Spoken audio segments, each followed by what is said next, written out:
لیکن ان کا جو لائف سٹائل تھا کہ وہ خانہ بدوش تھے اور 40 برس تک یتیہون فی الارض ہوتے رہے، گھومتے پھرتے رہے، سرگرداں پھرتے رہے،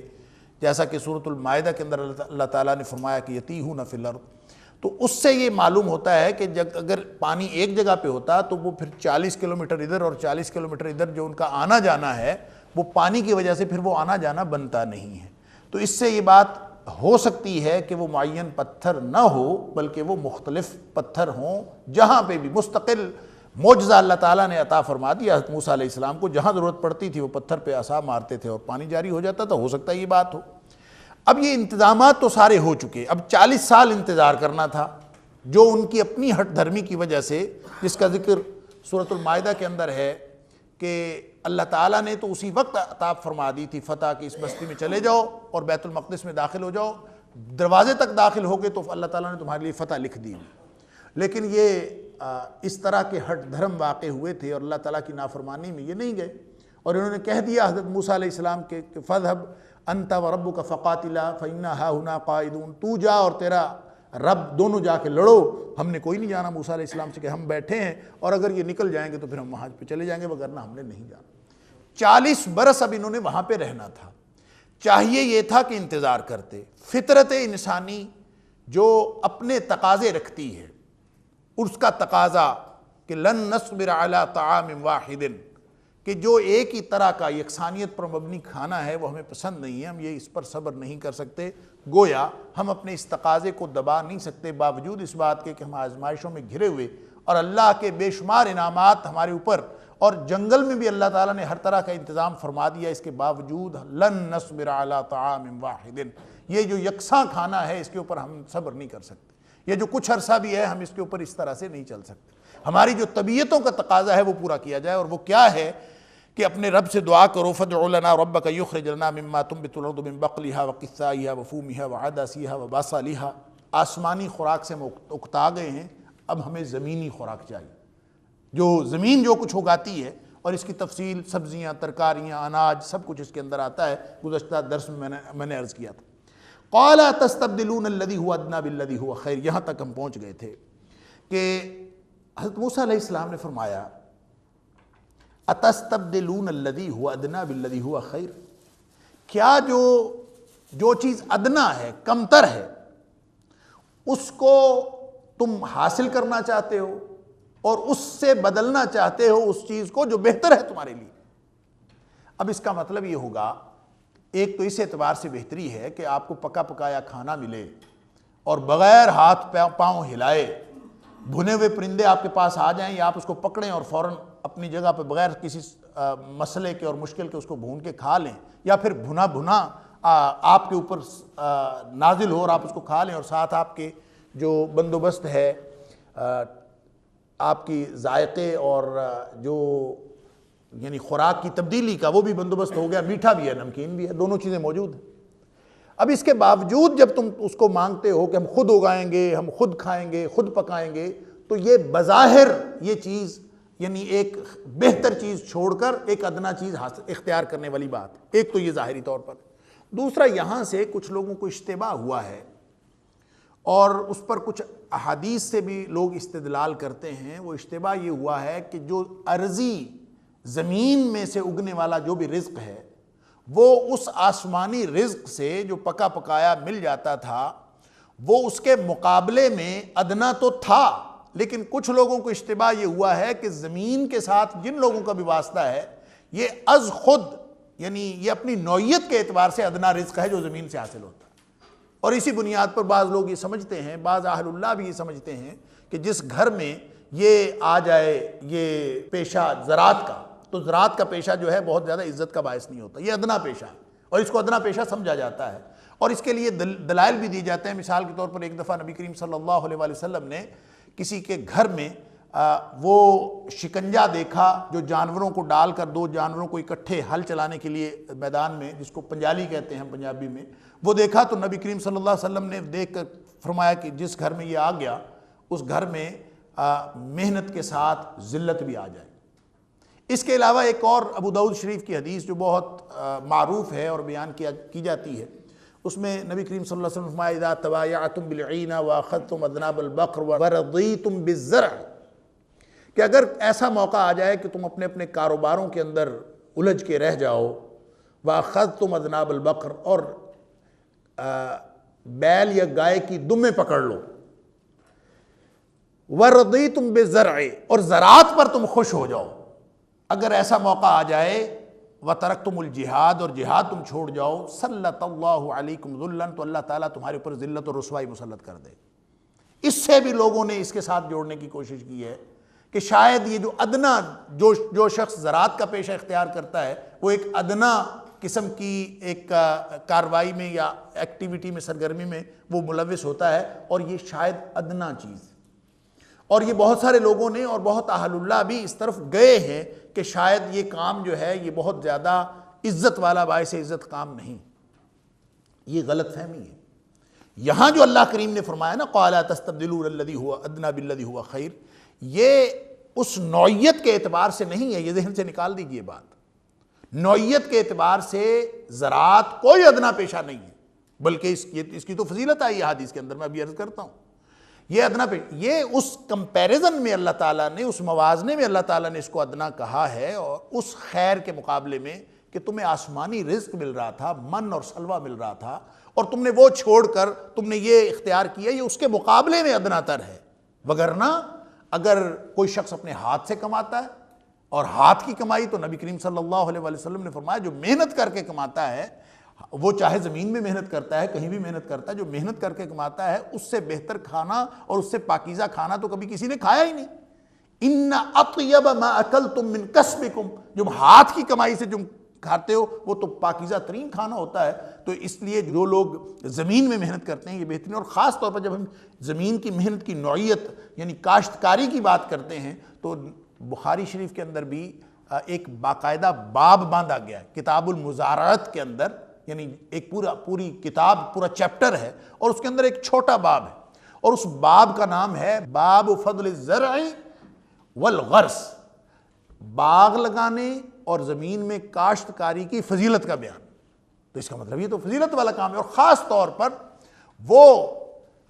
جس میں سے کوئی بھی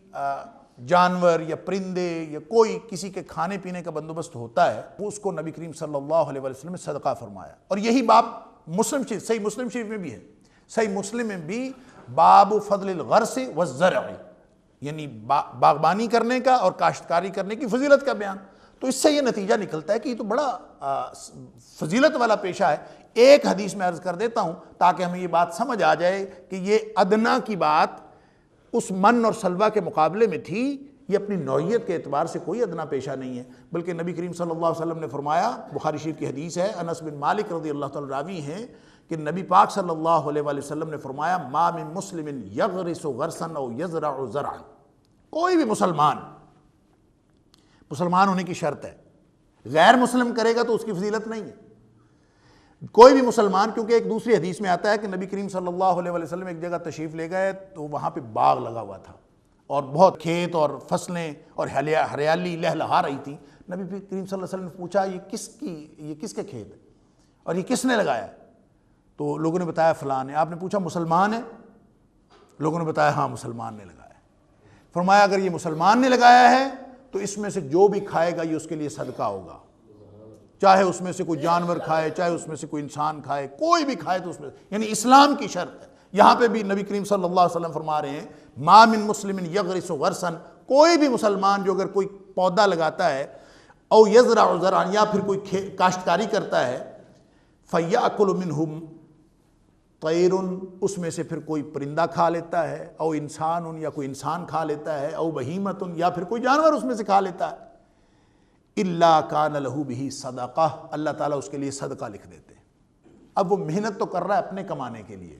بات سمجھیے، یہاں پہ اللہ کریم نے نبی کریم صلی اللہ علیہ وسلم نے یہ نہیں فرمایا کہ جو اس کو بیچ کے اس کی قیمت وصول کر لے گا پھر کوئی کھائے گا تو پھر صدقہ نہیں ہے، کوئی استثناء اس میں نہیں ہے۔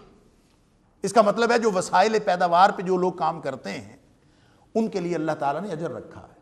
اور باوجود اس بات کے کہ وہ اپنی محنت مزدوری لیتے ہیں، اس کے باوجود اللہ تعالیٰ نے ان کے لیے صدقہ لکھا ہے۔ نبی کریم صلی اللہ علیہ وسلم یہی فرما رہے ہیں۔ لہٰذا یہ پیشہ ایک تو اپنی نوعیت کے اعتبار سے ادنا پیشہ نہیں ہے،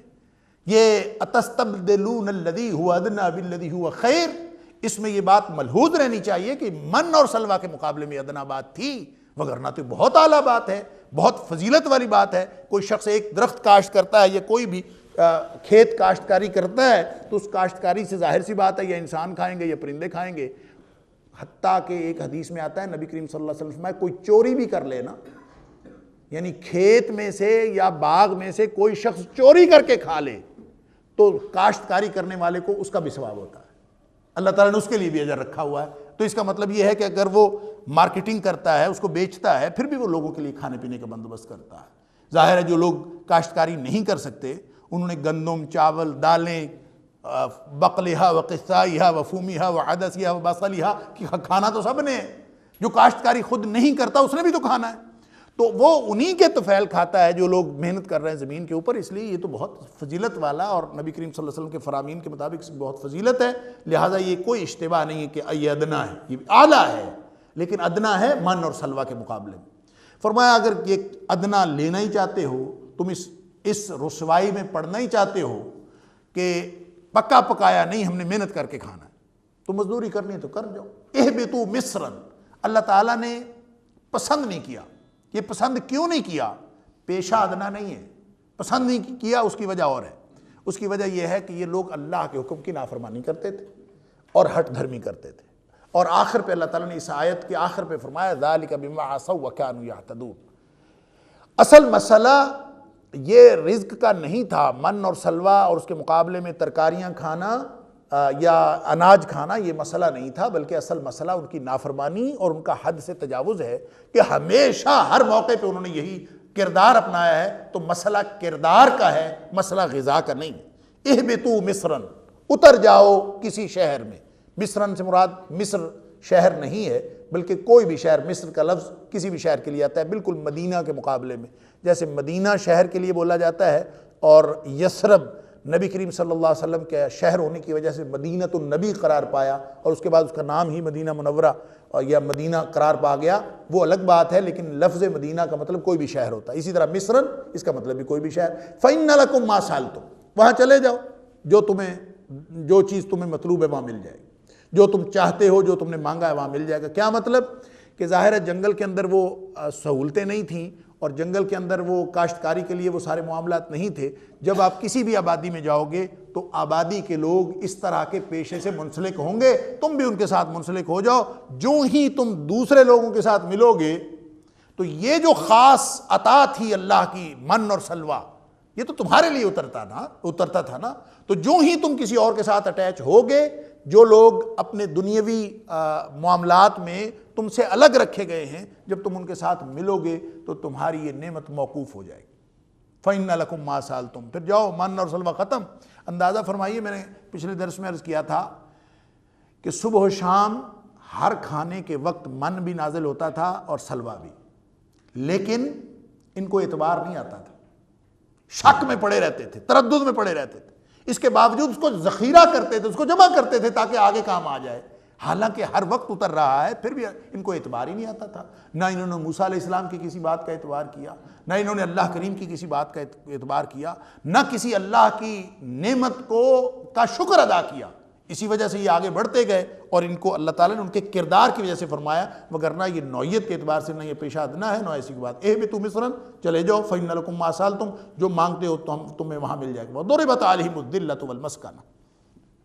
اس بدبختی کی وجہ سے، اس ہٹ دھرمی کی وجہ سے فرمایا کہ ان کے اوپر مار دی گئی، ضُرِبَتْ عَلَيْهِمُ الذِّلَّةُ وَالْمَسْكَنَةُ، اللہ تعالیٰ نے ان کو ذلت و مسکنت ان کے اوپر ڈال دی۔ ذلت کا مطلب ہے رسوائی، یہ وہی ذلت ہے جس کا میں ابھی ذکر کر رہا تھا کہ ابو داؤد شریف کی حدیث کے اندر، جو بہقی کے اندر بھی ہے وہ حدیث اور طبرانی کے اندر بھی ہے، نبی کریم صلی اللہ علیہ وسلم نے فرمایا اور علامہ البانی نے بھی اس کو صحیح فرمایا، اذا تبایعتم بالعینہ واخذتم اذناب البقر ورضیتم بالزرع، اگر تم اپنے اپنے کاروباروں میں مشغول ہو جاؤ اور تم چھوڑ دو جہاد، چھوڑ دو، ترکتم الجہاد، جہاد چھوڑ کے اپنے اپنے کاروبار میں لگ گئے اور بیلوں کی دمیں پکڑ لیں، کیا مطلب؟ کاشتکاری میں لگ گئے، وَرَضِيتُمْ بِالزَّرْعِ، اور کاشتکاری پر خوش ہو تم، بس یہی ٹھیک ہے، سلط اللہ علیکم ذلًا، اللہ تعالیٰ تمہارے اوپر رسوائی مسلط کر دے گا۔ اس رسوائی کا مطلب یہ ہرگز نہیں ہے کہ وہ رسوائی اس پیشے کی وجہ سے ہے، وہ رسوائی اس وجہ سے ہے کہ تم نے اللہ کے دین کو چھوڑ کر اپنی کمائی کو اپنی زندگی کی ترجیح بنا لیا۔ مسئلہ ترجیحات کا ہے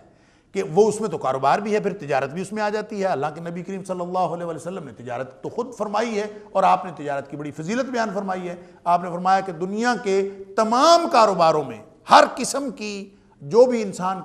کمائی کرنے کی کوشش کرتا ہے، ذرائع آمدن اختیار کرتا ہے، اللہ تعالیٰ نے سب میں برکتیں رکھی ہیں، لیکن ان میں ایک حصہ برکت ہے، 9 حصے برکت جو اللہ نے رکھی ہے وہ تجارت کے اندر رکھی۔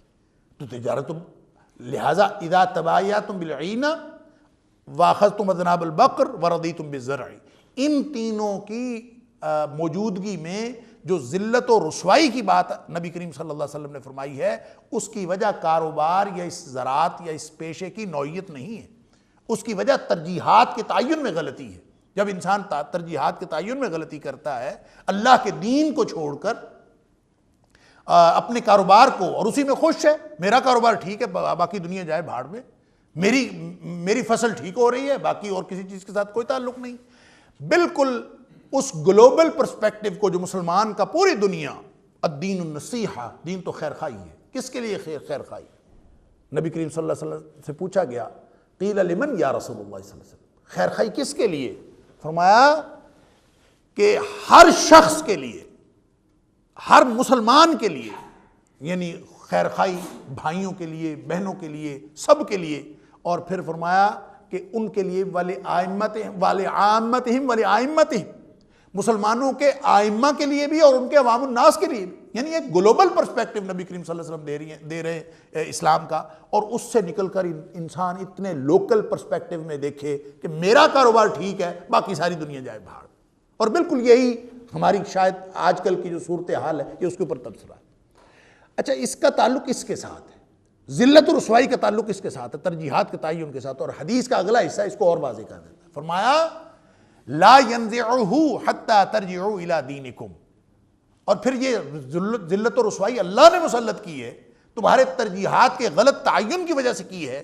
اور یہ اس وقت تک یہ ذلت و رسوائی ختم نہیں ہوگی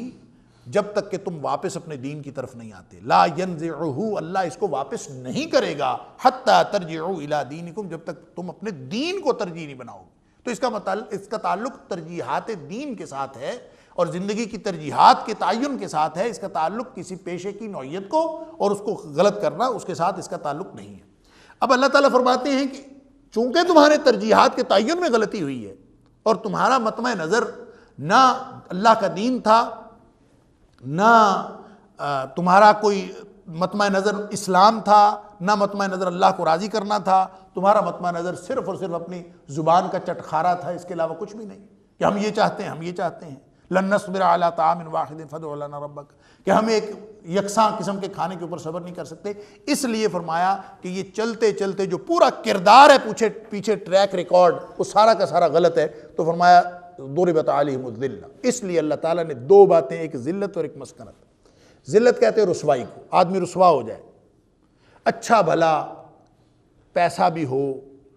اقتدار بھی ہو، لیکن عزت نہ ہو تو اس کو کیا کرنا؟ تو ذلت کا مطلب صرف اور صرف رسوائی کے ساتھ، اللہ تعالیٰ معاف فرمائے۔ اور دوسری چیز ہوتی ہے مسکنت، کا مطلب ہوتا ہے بے چارگی، اور یوں کہہ لیجئے کہ اگر کوئی شخص، اس کو کوئی چارہ نہ ملے، کوئی اس کی حالت کے اندر اس کو پستی، ایک تو ہے عملاً پستی، ایک ہے صرف اور صرف مانوی پستی۔ مانوی پستی رسوائی کا باعث بنتی ہے، اور جو عملاً پستی ہے وہ بھی رسوائی کا ہی باعث ہوتی ہے، لیکن اس وہ بے چارگی کا باعث بھی بنتی ہے کہ انسان اس کے بعد کچھ کر نہیں سکتا، اس کے پاس سارے وسائل بند ہو جاتے ہیں، ہر چیز آہستہ آہستہ بند ہوتی چلی جاتی ہے۔ اللہ تعالیٰ نے فرمایا کہ ان کے اوپر ذلت بھی ڈال لی گئی اور مسکنت بھی ڈال لی گئی، ظاہری رسوائی بھی، مانوی رسوائی بھی، کہ جب کبھی وہ کچھ کرنا چاہیں گے تو کچھ کر نہیں سکیں گے، اور اگر کوئی ظاہری طور پر ان کے پاس جو کچھ بھی ہو، اس کے باوجود ان کی عزت کہیں نہیں ہوگی، ان کے اپنے گھر میں بھی عزت نہیں ہوگی۔ اللہ تعالیٰ معاف فرمائے۔ اور یہ اصل چیز عزت جو ہے وہ اللہ کے ہاں ہے۔ دنیاوی چیزیں، دنیا کے اعتبار سے ہم یہود و نصارہ کو دیکھیں کہ وہ بڑے ان کے پاس دنیاوی مال و دولت کے اعتبار سے بڑے بڑے کارنامے ہیں ان کے پاس، اور بہت کچھ ان کے ہاتھ میں اور ڈومیننس ہے اور غلبہ ہے، تو اللہ تعالیٰ نے فرمایا ہے کہ وَلَا يَغُرَّنَّكَ تَقَلُّبُ الَّذِينَ كَفَرُوا فِي الْبِلَادِ، یہ جو کافر زمین میں دندناتے پھرتے ہیں یہ تمہیں کسی دھوکے میں مبتلا نہ کرے، اس سے دھوکہ نہیں کھانا۔ ذلت و مسکنت کے منافی نہیں ہے یہ بات، باوجود اس بات کے کہ ان کے پاس سارے وسائل ہیں، عزت کہاں ہے ان کی؟ جو ان کو لے کے پھرتے ہیں وہ بھی ان کی عزت نہیں کرتے۔ جو چند سہارے، دنیاوی سہارے اللہ تعالیٰ نے دیے ہیں، جس کو فرمایا حبل من اللہ و حبل من الناس، یا تو لوگوں کی طرف سے ان کو کوئی سہارا مل جاتا ہے یا اللہ تعالیٰ وقتی مصلحت کے تحت ان کو کچھ عطا فرما دیتا ہے۔ فرمایا متاع قلیل ثم مأواہم جہنم، یہ تو چند روزہ بات ہے، اس کے بعد اصل ٹھکانہ ان کا جہنم ہے۔ لہٰذا یہ بات کبھی ذہن میں نہیں لانی کہ یہ ذلت و مسکنت کے منافی ہے جو ان کو اللہ تعالیٰ نے مال و جائیداد دے دیا ہے، ایسی ہرگز کوئی بات نہیں ہے۔ فرمایا کہ یہ جو ذلت اور مسکنت ہے یہ اللہ تعالیٰ نے ڈال دی، وباؤ بغضب من اللہ، اور ان کے اوپر اللہ کا غصہ ہوا۔ اللہ اکبر، ذلت و رسوائی اور غضب، غصہ ہوا۔ اس غصے پر بہت سارے لوگوں کا خیال ہے کہ اللہ تو سراپا رحمت ہے، تو غضب کہاں سے آ گیا، غصہ کہاں سے آ گیا اللہ کی ذات میں؟ اللہ تو سراسر رحمت ہے، اور اللہ کی ذات میں غصہ اگر ہم کہیں گے تو اس کا مطلب یہ ہوگا نعوذ باللہ من ذالک کہ اللہ کی ذات میں کچھ منفی چیزیں بھی پائی جاتی ہیں۔ پھر ہمیں یہ تسلیم کرنا پڑے گا کہ اللہ کی صفات منفی بھی ہیں، اللہ کی صفات مثبت بھی ہیں، پھر ہمیں یہ اشکال پیدا ہوتا ہے۔ اللہ کی صفات کے بارے میں فلاسفہ نے بھی اور متکلمین نے بھی بہت گفتگو کی ہے، اور اللہ کی صفات کے بارے میں بہت قسم کی پیچیدگیاں اور خلط مبحث موجود ہیں۔ اسی وجہ سے بہت سے مفسرین نے، آپ اگر تفسیریں پڑھیں تو آپ کو یہ ایک خاص اصطلاح لکھی بھی ملتی ہے کہ یہ اصل میں اللہ کے ارادہ عقوبت کو غضب کہا گیا ہے، اس کی تعویل کرنے کی کوشش کی گئی، یعنی اللہ کا ارادہ سزا دینے کا، اسی کا نام غضب ہے کہ اللہ تعالیٰ ارادہ فرما لیں کہ میں ان کو سزا دوں گا تو اس کا نام غضب ہے۔ تو ارادہ عقوبت، سزا دینے کا ارادہ، یہ غضب ہے، وگرنہ اللہ کی ذات میں غضب کی صفت نہیں پائی جاتی، کیونکہ غضب یا غصہ یہ ایک منفی صفت ہے۔ یہ خلط مبحث اس وقت پیدا ہوتا ہے جب ہم یہ دعویٰ کریں یا یہ دعویٰ کرنے کی کوشش کریں کہ اللہ کی ذات کے بارے میں ساری معلومات ہمیں حاصل ہو گئی ہیں اور اللہ کی صفات کے بارے میں ہمیں ساری معلومات حاصل ہو گئی۔ معتزلہ اور اشاعرہ کے درمیان یہی جو بہت بڑے بڑے مسائل تھے، ان میں سے ایک بڑا مسئلہ یہ تھا کہ صفات باری تعالیٰ وہ عین ذات ہیں کہ غیر ذات۔ یہ عین اور غیر کا یہ ایشو اسی لیے کھڑا ہوا کہ صفات باری تعالیٰ، ان کا خیال یہ ہے کہ اگر ان کو ہم تسلیم کر لیں تو بہت ساری پیچیدگیاں پیدا ہو جاتی ہیں۔ اس کا مطلب ہوگا کہ ایک اللہ کی ذات ہے اور کئی صفات ہیں۔ جب ہم کئی صفات کہتے ہیں تو اس طرح اللہ کی ذات میں تعدد لازم آتا ہے، اور جب اللہ کی ذات میں تعدد کو ہم نے خود مان لیا تو توحید کہاں سے رہ گئی؟ یہ توحید کے خلاف ہے۔ لہٰذا معتزلہ جو اپنے آپ کو اہل التوحید والعدل کہتے ہیں اور بزعم خود توحید کا تحفظ کرنے کے لیے میدان عمل میں آئے، اور جتنے بھی پیچیدگیاں، فکری پیچیدگیاں امت مسلمہ میں پھیلائی ہیں، اس میں اولین لوگ وہی تھے جنہوں نے یہ ساری فکری قسم کے جو مغالطے ہیں وہ انسانوں کے اندر، مسلمانوں کے اندر پھیلائے۔ بات یہ ہے کہ اللہ کی صفات ہے، اللہ کی ذات ہے، اس کی صفات اس کی ذات میں شامل ہیں یا اس سے الگ ہیں۔ ہم اس کی نہ کوئی کیفیت بیان کر سکتے ہیں، نہ اس کی کوئی تشبیہ بیان کر سکتے ہیں، اس لیے کہ لیس کمثلہ شیء، غصہ اس میں ہے لیکن وہ انسانوں کے غصے جیسا نہیں ہے، رحمت اس میں ہے لیکن وہ انسانوں کے رحم جیسا نہیں ہے، رافت، نرمی اس کے اندر ہے لیکن وہ انسانوں کی نرمی جتنی نہیں ہے۔ انسان جو کچھ بھی کرے، اور اس کو پھر متکلمین نے نظریہ مخالفہ کہا ہے۔ نظریہ مخالفہ کا مطلب یہ ہے کہ اللہ تعالیٰ کی صفات کے بارے میں صرف یہ نہیں سمجھنا کہ اللہ کی صفات انسانوں سے صرف درجے میں مختلف ہے، کہ انسانوں کا غصہ چھوٹا سا ہوتا ہے 0.00001% اور اللہ کا غصہ 100% ہوتا ہے، یا انسان کا رحمت انسان بھی کرتا ہے دوسروں کے اوپر، اور اللہ کی بھی صفت رحمت ہے۔ تو اس کو ہم یوں گنے کہ یہ درجے کا اختلاف ہے، یہ صرف درجے کا اختلاف نہیں ہے، نوعیت ہی مختلف ہے، نوعیت کا اختلاف ہے۔ اللہ کا پیار اور بندوں کا پیار ایک جیسا ہو ہی نہیں سکتا، صرف درجے میں نہیں ہے، نوعیت مختلف ہے. کیوں؟ لیسا کمثلہ شیء، اللہ جیسی کوئی چیز ہی نہیں. لہٰذا تشبیہ نہیں دینی اللہ کی صفات. جب یہ عقیدہ رکھنا ہے کہ لا کیف ولا تشبیہ، نہ ہم اللہ کی صفات کی کیفیت بیان کر سکتے ہیں نہ تشبیہ دے سکتے ہیں، تو پھر اس میں پیچیدگی کیا ہے کہ اللہ کے غضب کو آپ اللہ کی صفت غضب سمجھے، بات ختم ہوئی. اللہ غصہ کیسے کرتا ہے ہم اس کو نہیں سمجھ سکتے. اللہ کی صفت غضب اس کو ہم اپنے غصے کے حوالے سے سمجھ نہیں سکتے، انسانوں کی صفات کے حوالے سے سمجھا ہی نہیں جا سکتا.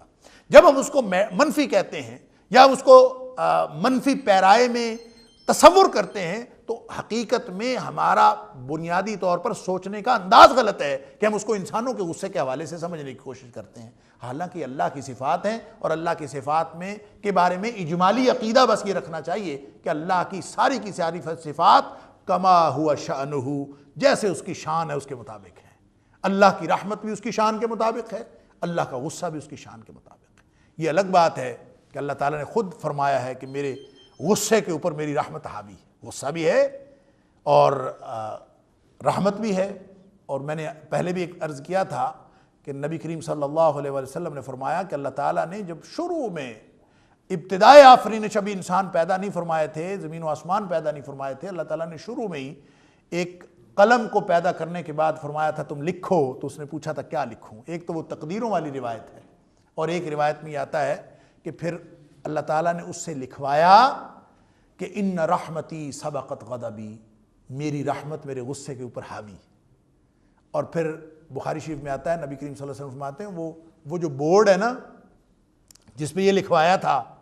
وہ اللہ تعالیٰ نے اپنے عرش پہ لگا رکھا ہے بورڈ. فَهُوَ مَكْتُوبٌ عِنْدَ اللَّهِ فَوْقَ الْعَرْشِ. بخاری کے الفاظ ہیں، نبی پاک صلی اللہ علیہ وسلم فرماتے ہیں کہ وہ اللہ کے ہاں لکھا ہوا ہے ابھی بھی. وہ جو ابتدا میں لکھا تھا وہ ابھی بھی لکھا ہوا ہے. ان رحمتی سبقت غضبی، اس کا مطلب ہے غضبی اور رحمتی، رحمت بھی اس کی ہے غصہ بھی اس کا ہے. بات ختم ہوئی. کتنا غصہ ہے کتنی رحمت ہے یہ سب اللہ کی صفات کما ہوا شانہ، جیسے اس کی شان ہے ویسے رحمت ہے، جیسے اس کی شان ہے ویسے اس کا غصہ ہے. لہٰذا اس بحث میں پڑھنے کی کوئی ضرورت نہیں کہ اللہ کی صفات کیسی یا اللہ کا غضب کیسا یا اللہ کی رحمت کیسی. ہم اس کی نہ کیفیت بیان کر سکتے ہیں نہ اس کو کسی چیز سے تشبیہ دی جا سکتی ہے، کیونکہ وہ خالق ہے، باقی ساری کائنات مخلوق ہے. تو مخلوق میں سے اعلیٰ ترین وجود بھی ہو تو خالق کے ساتھ تشبیہ نہیں دی جا سکتی، اس لیے کہ ایک پیدا کرنے والا اور ایک پیدا کی ہوئی چیز، دونوں میں زمین آسمان کا فرق ہے. ذَلِكَ بِأَنَّهُمْ كَانُوا يَكْفُرُونَ بِآيَاتِ اللَّهِ وَيَقْتُلُونَ النَّبِيِّينَ بِغَيْرِ الْحَقِّ. اللہ اکبر. اب یہ اسباب بیان ہو رہے ہیں کہ مسئلہ کھانے پینے کا نہیں تھا، مسئلہ غذا کے چناؤ اور انتخاب کا نہیں تھا، مسئلہ زمیندارے کا اور کاشتکاری کا بھی نہیں تھا، اور مسئلہ یہ بھی نہیں تھا کہ من اور سلوہ سے کوئی اللہ تعالیٰ کے خزانوں میں کمی ہو رہی تھی، اور نہ زمین سے کچھ اگے تو کوئی خزانوں میں کمی ہو جاتی ہے، ایسی تو کوئی بات تھی ہی نہیں. مسئلہ کیا تھا؟ ذَلِكَ بِأَنَّهُمْ كَانُوا يَكْفُرُونَ بِآيَاتِ اللَّهِ. اصل مسئلہ یہ ہے کہ اللہ کی آیات سے کفر کرتے تھے، اور کفر کرنے کا مطلب ہے انکار کر دینا. اور انکار صرف اس طرح سے نہیں ہوتا کہ انسان زبان سے کہہ دے کہ میں انکار کرتا ہوں. انکار ہوتا ہے کہ آپ عمل سے انکار کر دیں، وہ انکار. اور وہ اس بہت ساری ایسی صفات نبی کریم صلی اللہ علیہ وسلم نے فرمائی. ایک تو کفریہ حالت ہوتی ہے، اس پہ پہلے گفتگو ہو چکی کافرین کے ضمن میں جب سورہ بقرہ کی ابتدا میں ہم نے کہ جو ان الذین کفروا، جو کافر ہوئے، سواء علیہم انذرتہم ام لم تنذرہم، وہ وہاں پہ میں نے عرض کیا تھا کہ جو کافر ایک حالت کفر ہوتی ہے کہ آدمی کفر کی حالت میں ہو کہ اس نے انکار ہی کر دیا اللہ تعالیٰ کی ہر چیز کا، اور وہ کہتا ہے کہ میں کسی چیز پر ایمان نہیں رکھتا، تو یہ حالت کفر. کچھ کفریہ حرکات ہیں، کچھ اعمال ہیں جو کفریہ ہیں، اور انسان جب وہ اعمال سر انجام دیتا ہے تو پھر وہ بھی حالت کفر میں چلا جاتا ہے. اگر کسی ایک وقت میں کوئی کفریہ کام کیا تو وہ اس قدر اس کے اندر کفر آ گیا. جیسا کہ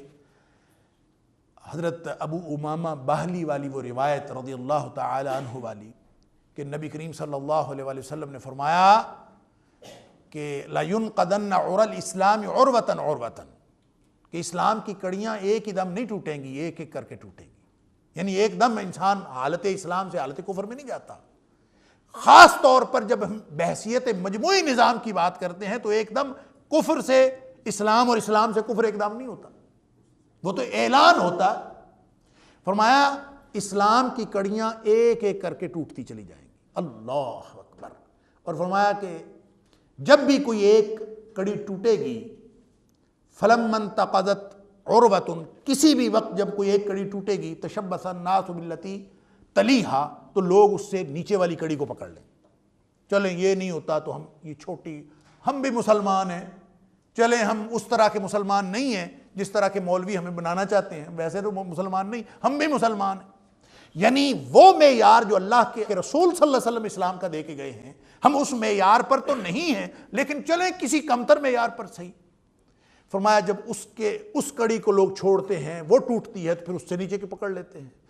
ڈیٹیریٹ ہوتے ہوتے زوال ہوتے ہوتے بالکل اسلام جو ہے وہ انہدام کا شکار ہو جاتا، ایک ایک کر کے کڑیاں ٹوٹتی ہیں۔ پھر نبی کریم صلی اللہ علیہ وسلم نے فرمایا اولہن نقضا الحکم وآخرہن الصلاۃ، سب سے پہلی کڑی جو اسلام کی ٹوٹتی ہے نا، تو ظاہر ہے جہاں اسلام نہیں رہتا وہاں کفر آ جاتا ہے نا، جہاں اسلام نہیں رہتا وہاں کفر آ جاتا ہے، تو جو سب سے پہلی کڑی اسلام کی ٹوٹتی ہے، فرمایا الحکم، وہ یہ ٹوٹتی ہے کہ پورے جہان میں، پورے معاشرے کے اندر، پورے ملک میں قانون اللہ کی بجائے غیر اللہ کا آ جاتا ہے۔ جس ملک میں اللہ کے قانون کی جگہ پہ غیر اللہ کا قانون آ جائے، عدالتی نظام، صرف عدالتی نظام، باقی سارے لوگ نمازیں پڑھ رہے ہیں، روزے رکھ رہے ہیں، سب کچھ ہو رہا ہے، تو پہلی کڑی جب ٹوٹتی ہے تو اجتماعی نظام اللہ کے دین کے مطابق نہیں رہتا، اللہ کے قانون کے مطابق نہیں رہتا۔ جب فیصلے غیر اللہ کے قانون کے مطابق ہونا شروع ہوتے ہیں تو اسلام انہدام کا شکار ہونا شروع ہو جاتا ہے۔ یہ ابتدا ہے۔ وآخرہن،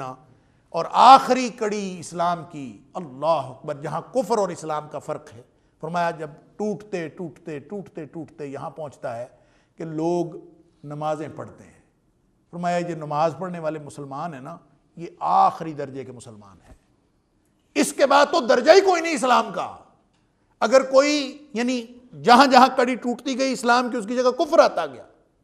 یہی حالت بنی اسرائیل کی تھی، کانوا یکفرون بآیات اللہ، ایک ایک کر کے اللہ کی آیتوں کا انکار کرتے گئے،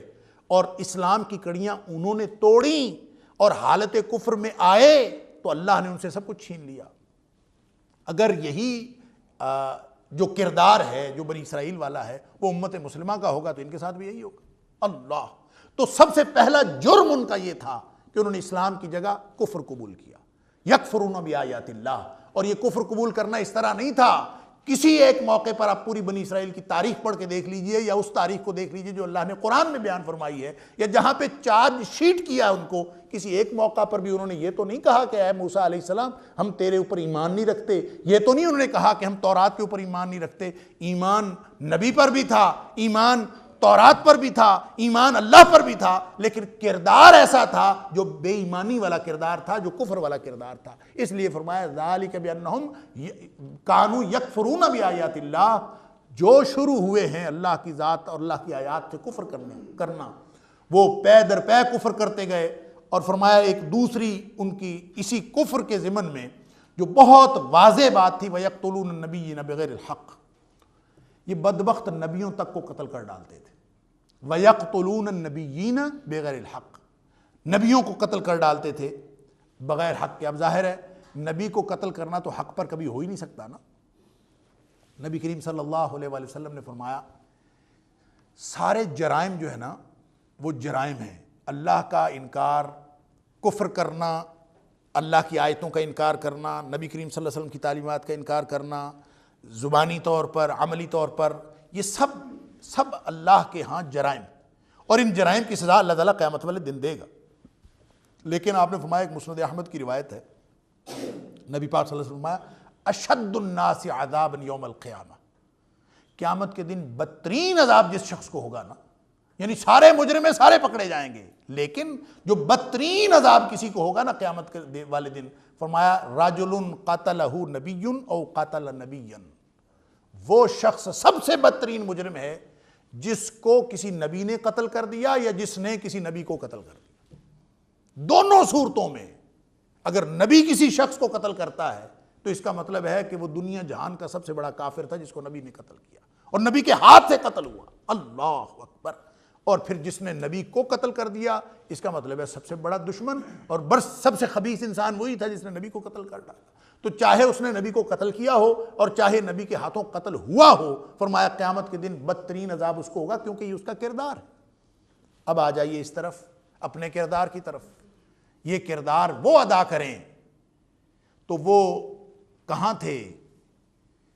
انی فضلتکم علی العالمین، اندازہ تو فرمائیے کیا بلندی ہے، کیا عروج ہے کہ کسی کو ایسی فضیلت نہیں ملی۔ انی فضلتکم علی العالمین، تمام جہانوں پر فضیلت۔ اور پستی یہ ہے کہ وَضُرِبَتْ عَلَيْهِمُ الذِّلَّةُ وَالْمَسْكَنَةُ وَبَاءُوا بِغَضَبٍ مِّنَ اللَّهِ۔ کیا بلندی ہے اور کیا پستی ہے۔ درمیان میں وجہ کیا ہے؟ ان کی نوعیت چینج ہو گئی تھی، شکلیں بدل گئی تھیں، ان کے جسے چھوٹے ہو گئے تھے، ان کے دماغ کام کرنے چھوڑ گئے تھے، یہ بوڑھے ہو گئے تھے، یہ جوان یا کمزور ہو گئے تھے، کوئی ایسی ظاہری حیت کی تبدیلی نہیں ہوئی تھی۔ تبدیلی ہوئی تھی تو یہی تھی، ذَلِكَ بِأَنَّهُمْ كَانُوا يَكْفُرُونَ بِآيَاتِ اللَّهِ وَيَقْتُلُونَ النَّبِيِّينَ بِغَيْرِ الْحَقِّ، اور آگے اسی کی وضاحت ہے ذَلِكَ بِمَا عَصَوْا وَكَانُوا يَعْتَدُونَ۔ اب نبیوں کو قتل کرنا یہ ان کا پیشہ تھا، اللہ اکبر۔ اور حضرت زکریہ علیہ السلام، حضرت یحییٰ علیہ السلام، حضرت شعیع علیہ السلام، بڑے بڑے جلیل القدر انبیاء انہوں نے قتل کر ڈالے، اللہ اکبر۔ اب مسئلہ یہ ہے، ہم خوش ہیں کہ یہ کام ہم تو کر ہی نہیں سکتے، نبوت ختم ہو گئی، نبی گئے، اب تو یہ حرکت کم از کم ہم تو نہیں کر سکتے۔ جب ہم یہ حرکت نہیں کر سکتے تو پھر یہ والا جو اللہ کا عذاب ہے اور یہ والی جو اللہ کی پکڑ ہے، شاید ہم اس کا شکار نہیں ہو سکتے۔ بالکل غلط بات۔ نبوت ختم ہوئی ہے، نبوت کا مشن ختم نہیں ہوا۔ نبوت ختم ہوئی ہے، نبوت کے مشن کے وارث ختم نہیں ہوئے۔ نبی کریم صلی اللہ علیہ وسلم فرمایا العلماء ورثۃ الانبیاء، جو علماء ہیں یہ نبیوں کے وارث ہیں، جو اللہ کے دین کو لے کے چلنے والے، اور وہ علماء حق جو صرف اور صرف ان کا کوئی دنیا میں نہ کوئی ان کا مطمع نظر ہے، نہ کوئی ان کے دنیاوی مفادات ہیں، نہ کوئی ان کا ویسٹرن انٹرسٹ ہے، وہ صرف اور صرف اللہ کے دین کو، اللہ کو راضی کرنے کے لیے، اللہ کے دین کے لیے کام کر رہے ہیں۔ فرمایا العلماء ورثۃ الانبیاء، یہ علماء تو نبیوں کے وارث ہیں۔ اب دیکھ لیجئے اگر ہم اپنے علماء کے ساتھ وہ سلوک کر رہے ہیں تو اب اسی سے ڈپکٹ ہوگا نا ہم نبیوں کے ساتھ کیا کر رہے ہیں، اسی سے پتہ چلے گا کہ ہمارا نبیوں کے ساتھ کیا سلوک ہے۔ آج اگر ہم نبیوں کے ورثاء کے ساتھ یہ سلوک کرتے ہیں، اور دیکھ لیجئے معاشرے کے اندر مولوی اور مولوی پہ تان کرنا یہ تو محبوب مشغلہ ہے ہر جگہ کا، اور بغیر کسی استثناء کے مولوی چاہے علماء سو اور علماء حق، اس کی تو باقاعدہ جو ڈفرینشیشن ہے وہ تو حدیث کے اندر ہے کہ کچھ علماء سو ہوتے ہیں، کچھ علماء حق ہوتے ہیں۔ علماء سو ہوتے ہیں جو دنیاوی مفاد حاصل کرنے کے لیے دین کو استعمال کرتے ہیں، اور علماء حق وہ ہیں جو اللہ کے دین کو اللہ کی رضامندی کے لیے لے کے چلتے ہیں۔ تو اس کا فیصلہ ہم خود ان کے کردار کو دیکھ کے کر سکتے ہیں کہ کون علماء حق اور کون علماء سو۔ اگر علماء حق اور علماء سو میں فرق کرتے ہوئے ہمارا سلوک ہے، اور علماء حق کے ساتھ ہم وہی عزت احترام دیتے ہیں جو نبیوں کے وارثوں کے ساتھ ہونا چاہیے، تو پھر اس کا مطلب ہے ہم اس کردار پر نہیں ہیں جو بنی اسرائیل کا کردار تھا۔ اور اگر ایسا نہیں ہے، ہم جن لوگوں کو قتل کر رہے ہیں یا جن کو ہاتھوں قتل ہو رہے ہیں ان کا تجزیہ کرنا پڑے گا۔ من قتلہ نبی او قتل نبی، جس کو نبی نے قتل کر دیا اور جس کے ہاتھوں نبی قتل ہو گیا، وہ اشد الناس عذابا یوم القیامہ، اور جرائم کی فہرست میں سب سے بڑا جرم یہ ہے کہ یقتلون النبیین بغیر الحق، بڑے جرائم کی فہرست میں یہ جرم ہے۔ تو کیا خیال ہے کہ جو انبیاء کے ورثاء کے ساتھ یہ سلوک کر رہے ہیں اور جو ان کے ہاتھوں قتل ہوں گے یا ان کو قتل کریں گے، ان کے اوپر بھی وہی حکم لاگو ہوگا جو انبیاء کے اوپر حکم لاگو ہوتا ہے۔ اس لیے کہ اور کوئی وارث ہے تو بتا دیجئے۔ معاملہ امتیوں پہ آیا ہے، اور امتیوں میں یہ فرق قیامت تک رہے گا کہ انبیاء کے مشن کے وارث کون ہیں اور انبیاء کے مشن کی مخالفت کرنے والے کون ہیں۔ یہ فرق تو قیامت کے دن تک رہے گا، اور جب یہ فرق موجود ہے تو پھر ہم اپنے کردار کو اس تصویر کے اندر اور اس سانچے کے اندر اپنے آپ کو رکھ کے دیکھ سکتے ہیں کہ ہم کہاں کھڑے ہیں۔ اگر ہمارا کردار اس سے مختلف ہے تو پھر ہم اللہ سے فضل اور رحمت کی امید رکھیں، اور اگر ہمارا کردار اس سے مختلف نہیں ہے تو پھر دیکھ لیجئے جو کچھ بنی اسرائیل کے ساتھ ہوا وہی کچھ ہمارے ساتھ بھی ہو جائے گا، اور ہو رہا ہے۔ اب دیکھیے تو صحیح کہ ہم سمجھتے ہیں اللہ کا دین ہمارے ہاتھ میں، ہم مسلمان اللہ کے دین کو ماننے والے اور اللہ کا دین لے کر چلنے والے، لیکن دنیا جہان میں ہم تو رسوا ہو گئے، گالی بن گیا اسلام، اسلاموفوبیا اور کیا ہے پوری دنیا میں، یعنی مسلمان داڑھی والا، یہ اب اس وقت پوری دنیا کے حالات کیا ہو رہے ہیں، مغضوب ہے اگر، معتوب ہے اگر اور مغلوب ہے اگر، وہ تو مسلمان ہے، اور یہ دین مغلوب ہونے کے لیے نہیں آیا تھا، هو الذی ارسل رسولہ بالہدی ودین الحق لیظہرہ علی الدین کلہ، تاکہ پوری دنیا کے ادیان کے اوپر غلبہ حاصل کر لے، اور یہ غلبہ عملی بھی ہے اور یہ غلبہ دلائل کے میدان میں بھی ہے، لیکن ہم تو دلائل کے میدان میں بھی مار کھا گئے، ہم تو عملی طور پر تو مغلوب ہیں ہی، ہم تو دلائل کے میدان میں بھی مار کھا گئے۔ یہ میں جو بات کر رہا ہوں دلائل کے میدان میں مار کھا گئے، آپ ذرا اپنے ارد گرد دیکھیے تو صحیح، ہمارے پاس کوئی جسٹیفیکیشن ہے کسی کو دینے کے لیے؟ قرآن بھرا پڑا ہے جہاد کے ساتھ، اور ہم جہاد کا لفظ متروک کر کے سمجھتے ہیں کہ ہم نے اپنے آپ کو دنیاوی تقاضوں اور 21ویں صدی کے تقاضوں سے ہم آہنگ کر لیا، ہمارے پاس جواب ہی کوئی نہیں۔ اور یہ بات میں کئی دفعہ کوٹ کر چکا ہوں کہ 2006 میں کہیں جانے لگا تو 9/11 کے حوالے سے کسی دوسرے ملک میں کوئی ڈیبیٹ تھی، کوئی کانفرنس تھی، میں اس میں جانے لگا، میرا کولیگ مجھے کہتا ہے، یونیورسٹی کا بہت بڑا پروفیسر مجھے کہتا ہے کہ آپ وہاں نہ جائیں۔ میں نے کہا کیوں نہ جاؤں؟ کہتا جی بڑے چبھتے ہوئے سوال ہوں گے، کیا جواب دیں گے؟ اگر ہم اپنے قرآن کے بارے میں، اگر ہم اپنے دین کے بارے میں اور دین کے بنیادی اعتقادات کے بارے میں جواب نہیں دے سکتے کسی کو، تو ہمیں چاہیے کہ ہم دین اسلام چھوڑ کے کوئی اور مذہب قبول کر لیں۔ اگر ہمیں معلوم ہی نہیں، اور سب سے بڑی بات یہ ہے کہ مختلف جہادی تحریکوں کے بڑے بڑے سربراہ بھی جب کبھی جہاد کی جسٹیفیکیشن کا موقع آئے تو وہ کہتے ہیں ہم تو جہاد کر ہی نہیں رہے، ہم تو کچھ اور کر رہے ہیں، تعلیمی کام ہے اور بہت سارے کام۔ میں یہ کہتا ہوں کہ جہاد آپ عملاً کر رہے ہیں یا نہیں کر رہے، کم از کم قولاً تو انکار نہ کریں، جو اللہ نے قرآن میں نازل کیا ہے اس سے قولاً تو انکار نہ کریں۔ جہاد کیا ہے، اسلام کا کیا یہ ادارہ حرکت میں کب آتا ہے، اس کے کیا اصول ہیں، کیا ضابطے ہیں، قرآن سے پوچھ لے، نبی پاک صلی اللہ علیہ وسلم سے پوچھ لے، تو شاید ہم اتنے مغلوب نہ ہوں۔ جو غالب ہونے کے لیے دین آیا تھا، ہمارے پاس عملاً غالب ہونا تو دور کی بات ہے، ہمارے پاس تو دلائل بھی نہیں رہے کہ ہم کسی کے اوپر غلبہ حاصل کر لیں۔ ایک مسلمان گلاسگو یونیورسٹی کا لیکچرر، اسلامک سٹڈیز کا سینٹر فار اسٹڈی آف اسلام کا لیکچرر، میں آنے لگا تو ایک تقریب میں ہم بیٹھے تھے، تو مجھے کہتا ہے کہ ڈاکٹر حماد مجھے یہ بتائیں کہ یہ جب ہم جاتے ہیں ڈیبیٹس کے اندر تو وہاں پہ جب ہم اسلام کی بات کرتے ہیں تو وہ لوگ ہمیں لاجواب کر دیتے، تو ہمارے پاس کوئی دلیل نہیں ہوتی، کوئی جواب نہیں ہوتا، کیا کریں؟ کوئی اس کا ہے انٹلیکٹ کے لیول پہ ہم کیا کریں، ہمارے پاس جواب نہیں ہوتا۔ میں نے اس کو مشورہ دیا، میں نے کہا تم ایسے کرو، کوئی اور مذہب قبول کر لو جس کے بارے میں تمہارا خیال ہے کہ وہ انٹلیکٹ کے لیول پر پورا اترتا ہے۔ میں نے کہا میرا تو یقین نہیں، ایمان ہے کہ دنیا کی کوئی دانش ہو نہیں سکتی جو اسلام کے مقابلے میں آ جائے۔ دنیا کی کوئی سب سے اعلیٰ دانش ہوگی جس کے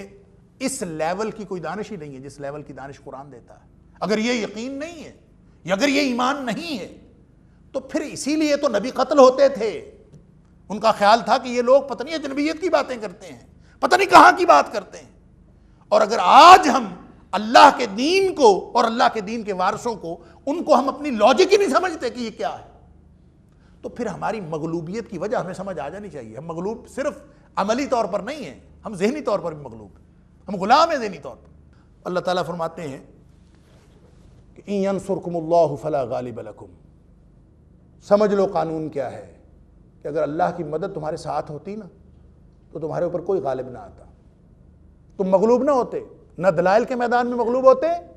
نہ تم عملی میدان میں مغلوب ہوتے۔ یہ تم مغلوب ہوئے ہو نا، اس کی صاف ظاہر ہے کہ اللہ کی مدد کوئی نہیں۔ ان ینصرکم اللہ فلا، سورہ آل عمران میں، ان ینصرکم اللہ فلا غالب لکم وان یخذلکم، اور اگر اللہ ہی تمہیں چھوڑ جائے، اللہ ساتھ ہو تو تم مغلوب نہیں ہو سکتے۔ وَإِن يَخْذُلْكُمْ، اور اگر اللہ ہی تمہیں چھوڑ جائے، فَمَنْ ذَا الَّذِي يَنْصُرُكُمْ مِنْ بَعْدِهِ، تو دنیا کائنات میں تمہاری کوئی مدد نہیں کر سکتا۔ پھرتے رہو در در پہ دھکے اور ٹھوکنے کھاتے پھرو، اپنی خارجہ اور داخلہ پالیسیاں بناتے رہو، تمہاری پالیسیاں کبھی کامیاب نہیں ہو سکتی، اس لیے نہیں کامیاب ہو سکتی کہ تم نے اللہ کے دین کو اور اللہ کی مدد کو تو چھوڑ دیا۔ وَإِن يَخْذُلْكُمْ، اگر اللہ تمہیں چھوڑ جائے، فَمَنْ ذَا الَّذِي يَنْصُرُكُم مِّن بَعْدِهِ، تو پھر دنیا کائنات میں تمہاری مدد کرنے والا کوئی نہیں ہے۔ وَعَلَى اللَّهِ فَلْيَتَوَكَّلِ الْمُؤْمِنُونَ، اگر مومن ہو تو بھروسہ اللہ پہ ہونا چاہیے تھا۔ ہمارا یہ سارا جو بھروسہ شفٹ ہوا، ہمارا توکل شفٹ ہوا، ہمارا پورا تصور غلط ہوا، تو ہمارا کردار غلط ہوا۔ جب کردار غلط ہوا تو پھر ہمیں یہ دن دیکھنے پڑے جو ذلت و مسکنت بنی اسرائیل پر آ سکتی ہے، تو ذلت و مسکنت ہمارے اوپر کیوں نہیں آ سکتی؟ قانون اور ضابطہ تو اللہ کا وہی ہے، وَلَن تَجِدَ لِسُنَّتِ اللَّهِ تَبْدِيلًا وَلَن تَجِدَ لِسُنَّتِ اللَّهِ تَحْوِيلًا۔ اللہ کا قانون تو تبدیل نہیں ہوتا، اللہ کا قانون تو وہی ہے۔ لہذا ذلت و مسکنت اس وجہ سے، لہذا یہ نہ سمجھیے کہ کفار اگر غلبہ حاصل کرتے ہیں تو شاید وہ اللہ کے زیادہ قریب ہے، نہیں، یہ دنیا کا معاملہ اور ہے۔ اللہ نے کفار کے لیے دنیا کی کامیابی اور ناکامی کے اصول اور رکھے ہیں، اور اہل ایمان کے لیے دنیا اور آخرت کی کامیابی کے اصول اور۔ اس کے لیے تو جو کچھ ہے یہاں دنیا میں، مسلمان کے لیے اس کی نگاہ آخرت پہ ہوتی ہے، اور جس کی نگاہ آخرت پہ ہوتی ہے اللہ تعالیٰ اس کو بھی فَلَنُحْيِيَنَّهُ حَيَاةً طَيِّبَةً، اللہ ان کو پاکیزہ زندگی بھی عطا کرتے ہیں۔ جب یہ مسئلہ گڑبڑ ہوا ہے، احد کی ہزیمت کے بعد لوگوں کے دلوں میں یہ خیالات آئے تھے کہ ہمارے ساتھ کیا ہوا، تو ان کو بتایا گیا ذرا سی نافرمانی اللہ کے رسول صلی اللہ علیہ وسلم کے حکم کی، کہ پہاڑ پر 50 لوگ بٹھائے ہیں، ان کو حکم تھا کہ بیٹھے رہنا ہے، فتح ہو یا شکست ہو نیچے نہیں اترنا۔ اترے تھے نا اللہ کے رسول صلی اللہ علیہ وسلم کے حکم کی، کتنی نافرمانی ہوئی تھی، اسی وقت تھپڑ پڑا تھا۔ نبی کریم صلی اللہ علیہ وسلم موجود تھے، لیکن نبی کریم صلی اللہ علیہ وسلم کی موجودگی میں بھی اگر اللہ کے رسول صلی اللہ علیہ وسلم کے ایک چھوٹے سے حکم کی ذرا سی خلاف ورزی، وہ سارے نہیں اترے تھے، زیادہ تر لوگ اتر آئے۔ جب اتنی سی خلاف ورزی سے فتح شکست میں بدل سکتی ہے اور عزت ہزیمت میں بدل سکتی ہے، تو تم کس بات کی مولی ہو کہ تم 1500 سال بعد اپنا کردار تو دیکھو۔ تمہاری مغلوبیت جو ہے یہ ناقابل فہم نہیں ہے، ہر چیز سمجھ میں آتی ہے کہ مغلوبیت کیوں۔ لہٰذا دیکھیے اللہ کریم نے پوری وجوہات سامنے رکھ دی ہیں، ذَلِكَ بِأَنَّهُمْ كَانُوا يَكْفُرُونَ بِآيَاتِ اللَّهِ وَيَقْتُلُونَ النَّبِيِّينَ بِغَيْرِ حَقٍّ، بغیر حق کے لوگوں کو مارے چلے جا رہے ہیں، بغیر حق کے لوگوں کو مارے جا رہے ہیں۔ جو نبیوں کو مار رہے تھے تو مغضوب علیہم قرار پائے، آج اگر نبیوں کے وارثوں کو مارا جا رہا ہے تو یہ مغضوب علیہم ہونے کی دلیل نہیں، یہ بھی دلیل ہے۔ اور پھر اس کی وضاحت کیا ہے؟ ذَلِكَ بِمَا عَصَوْا وَكَانُوا يَعْتَدُونَ۔ دو باتیں اللہ کریم نے اس پورے دریا اور سمندر کو اور اس کردار کی تفصیل کو اللہ نے 2 لفظوں میں بند فرما دیا، اس کوزے میں بند کر